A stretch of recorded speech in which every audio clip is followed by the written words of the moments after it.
Welcome to mom's kitchen.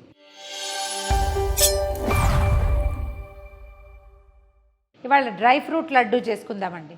ఈ dry fruit laddu ఏంటంటే మనం రోజు బాదం పప్పులో ఏవో పప్పులు నానబెట్టుకుని తింటాం కదా. ఎక్కడికైనా వెళ్ళేటప్పుడు, ఆఫీస్లో ఉన్నప్పుడు, ప్రెగ్నెంట్ లేడీస్, కొంచెం చిన్నపిల్లలు ఉన్నవాళ్ళు, అప్పుడప్పుడు షుగర్ ఫాల్ అయిపోయి డౌన్ అయిపోయే ప్రమాదం ఉన్నవాళ్ళు, పీరియడ్స్లోనూ మేనోపాజ్లోనూ ఉన్నట్టుండి దడొచ్చి వీక్గా అనిపిస్తుంది. అలాంటప్పుడు చక్కగా ఒకటి లడ్డు కనుక తిన్నామంటే ఇమీడియట్గా నీరసం తగ్గిపోతుంది, దడ తగ్గిపోతుంది, చాలాసేపు ఆకలి ఆపుతుంది. 2 లడ్డూలు తిని ఒక గ్లాస్ మంచినీళ్ళు తాగితే బ్రేక్ఫాస్ట్ కూడా సరిపోతుంది. కానీ బ్రేక్ఫాస్ట్ ప్రత్యామ్నాయం కాదు, జస్ట్ ఒక సరదా లడ్డు. కానీ ఇది చాలా హెల్త్ బెనిఫిట్స్ తోటి కూడి ఉంటుంది. ఎందుకంటే ఎక్కువగా మనం ఇందులో డ్రై ఫ్రూట్స్ వాడతాము, అంటే నట్స్ వాడతాము. ఏమిటి, బాదం పప్పులు, జీడిపప్పులు, తర్వాత ఏమో పిస్తాలు, ఉప్పు లేని పిస్తాలు దొరికితే అవి కూడా వాడుకోవచ్చండి. వాళ్ళన్నీ సాల్టెడ్ పిస్తాలు ఏమున్నాయని అవి నేను వేయలేదు. పిస్తా పప్పులు కూడా చిన్న ముక్కలు చేసి వాడేసుకోవచ్చు. తర్వాత వాల్నట్స్, తర్వాత ఏమో ఈ మన గుమ్మడి గింజలు, సారపప్పు అని దొరుకుతుంది చూడండి, ఆ పప్పులు కూడా వేసుకోవచ్చు.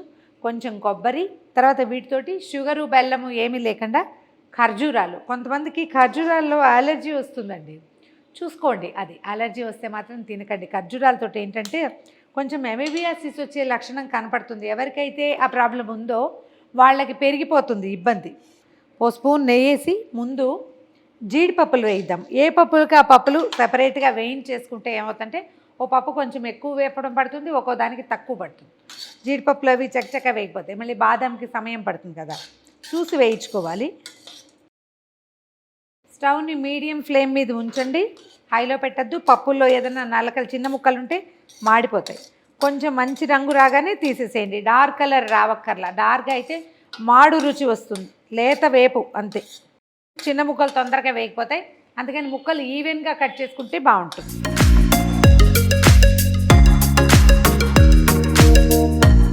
బాదం పప్పు వేయించేద్దాము. బాదం పప్పులు వేగిపోయినాయి, ఇవి కూడా తీసేద్దాం పక్కకి.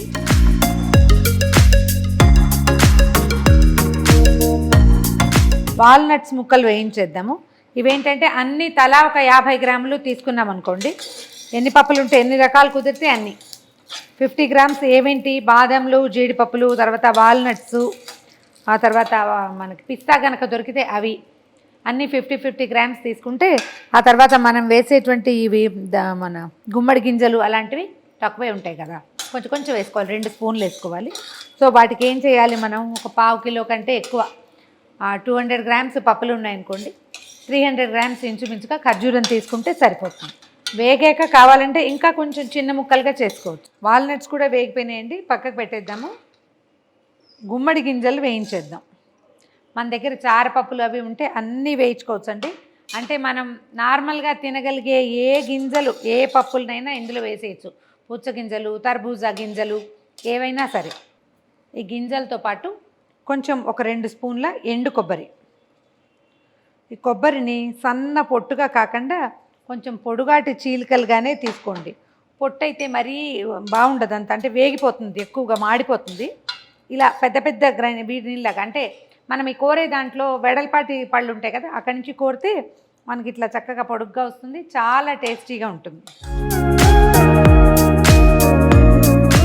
కొబ్బరి, గుమ్మడి గింజల్ని కూడా ఇందులో పోసేది. ఒక స్పూనున్నర గసగసాలు వేయిద్దాము.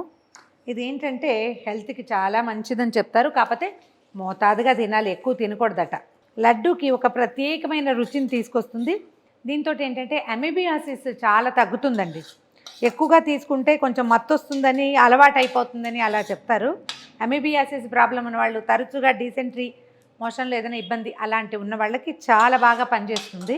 ఈ ఖర్జూరంలో ఉన్న ఆ గుణానికి ఇంచుమించు ఇది విరుగుడు అనుకోండి, వాసన కూడా భలే బాగుంటుంది. స్టవ్ ఆపేద్దాము. బ్రౌన్గా అయిపోయినాయి, తీసేద్దాం. ఈ వేడిగా ఉన్న ఇంకా పప్పులు, ఏది కొబ్బరి, గసగసాలు వేడిగా ఉన్నాయి కదా, కాసిని చియా సీడ్స్ వేసుకోండి.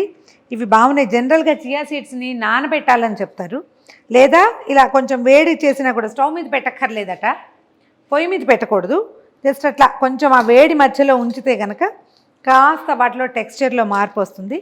దీన్ని చేసి వీటిని పక్కకు పెడదాం. ఈ పప్పులు గింజలు అన్నీ చల్లారేదాకా. ఇప్పుడు ఏం చేద్దామంటే దాదాపుగా ఒక 300 గ్రాములు ఖర్జూరాలు తీసుకున్నాను. సీడ్లెస్ తెప్పించుకున్నామండి ఇవి. ఇందులో గింజలు లేవు. ఒకవేళ గింజలు ఉంటే కనుక ఒలిచేసుకోండి. గింజలు లేకుండా ఒలిచేసి ఓ మిక్సీలో వేసేసేయండి. దీన్ని ముద్దగా చేసుకోవాలన్నమాట. ఇంకెక్కడ తడి తగిలే వ్యవహారం ఏం లేదు.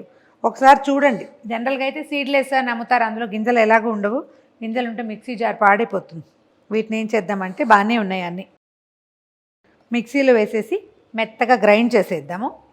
ఈ ఖర్జూరాల ముద్దని నేతిలో వేసేద్దాము. ఎక్కువ హైలో పెట్టద్దు, సిమ్లోనే ఉంచండి. ఇది మనం మూకుడులో వేయగానే కాస్త ఇలా మెత్తగా కరిగిపోయినట్టుగా కనపడుతుంది. దీంట్లో ఏంటంటే కొలతలు ఎప్పుడు మనవే. ఇందులో పెద్ద ప్రత్యేకమైన కొలతలు ఏమి ఉండవు. ఇప్పుడు ఇంతే ఖర్జూరం ఉందనుకోండి, దీనికి తగినన్ని డ్రై ఫ్రూట్సే మనకు ఉండకు సరిపడా వేసుకుని చేసేసుకోవటమే. వేడెక్కితే ఏమవుతుందంటే ఇది కొంచెం పల్చబడి మనకి ఉండ చేసుకోవడానికి వీలుగా అవుతుందన్నమాట. అవసరం అనుకుంటే ఇంకొక హాఫ్ స్పూను నెయ్యి కూడా వేసుకోవచ్చు. ఇదే నెయ్యి, ఇంతకంటే ఎక్కువ నెయ్యి ఏం వాడం. మన గింజలు అవి ఎన్నున్నాయో అంతకు కొంచెం ఎక్కువ ఖర్జూరం వేసుకోవచ్చు, లేదా డబల్ కూడా వేసుకోవచ్చు.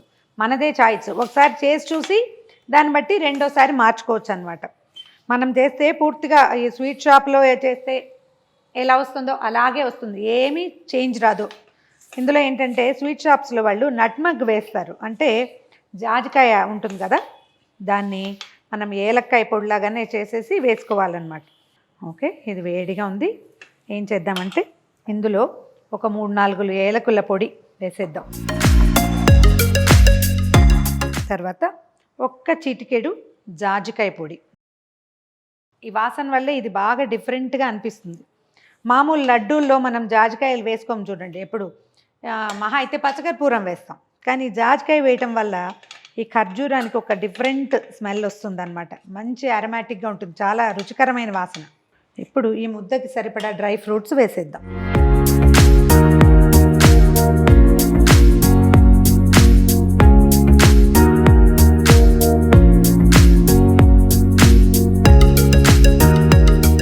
మొత్తం సమానంగా కలిపేసి కొంచెం నెయ్యి చేసుకుంటూ కాస్త చల్లారాక ఈజీగా ఉంటుందన్నమాట.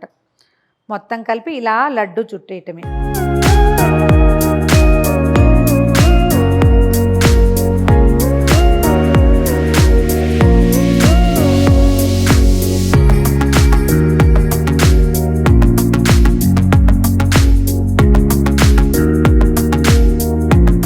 మోస్ట్ హెల్దీయెస్ట్ థింగ్స్లో ఒకటైనా డ్రై ఫ్రూట్ లడ్డు రెడీగా ఉంది. ట్రై చేసి చూడండి. ఇదేంటంటే మనం బెల్లం పాకంలో కూడా వేసుకోవచ్చు, ఇంకొంచెం ఓపికతో చేసుకోవాలి.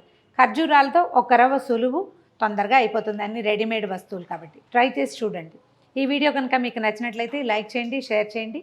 మరిన్ని ఇంట్రెస్టింగ్ వీడియోల కోసం సుమన్ టీవీ మామ్స్ కిచెన్ని సబ్స్క్రైబ్ చేసుకోండి.